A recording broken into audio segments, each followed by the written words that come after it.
people do believe that the president and this administration, and by extension, the Democratic Party, has lost its way on this issue. We are a people who want to believe in defeating the triplets of evil. Dr. King talked about racism, militarism, and economic exploitation. All three of these triplets of evil are at play in the way in which this administration is supporting Netanyahu and the genocidal campaign of the Israeli government. We believe there has to be a course correction. I don't think it's a fringe. I think it's a mainstream thought process within the Black community across the country. Right. I think the polling on this issue is off. I really do. Because it's so present and because of how polling is done, I think that this polling that shows most Americans, their number one priorities are the economy and the cost of living, which I obviously are tied together, but like economy, cost of living, and immigration, right? That those are their top three issues.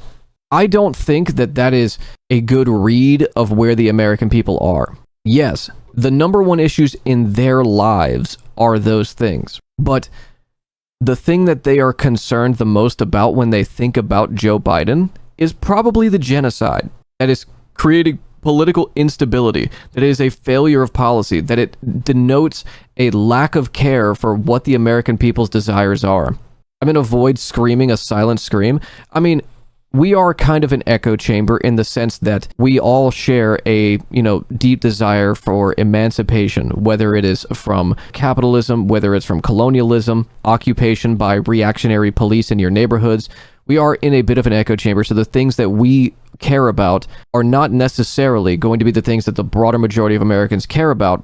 However, if you were to ask most people, I believe, okay, vibes, what do you think are the failures of the Biden administration? They'll tell you the economy for sure, and they will also tell you that Biden's policy on Israel has caused political instability not within the US, but the entire world. It has shaken the foundation of Israel, what was kind of an untouchable state, and still to this point kind of is, that it was above reproach. And now the world is hyper aware. How many people do you know that just weren't aware of this and now are deeply invested in it? Hell, my grandmother doesn't know shit and she's aware of it. People are sick of spending money on other countries. Right.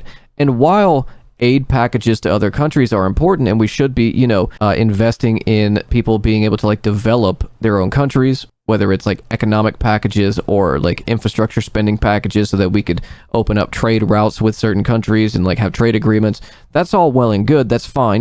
We are a globalized economy. We should have trade routes with other countries.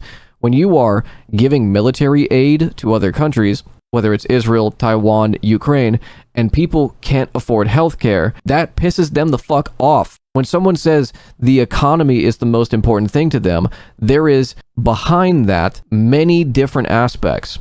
Yes, our federal minimum wage is too low. Yes, we have no usage of our antitrust laws to go after these companies that are fucking us over. Yes, healthcare is unaffordable. Housing, education, all these things are unaffordable.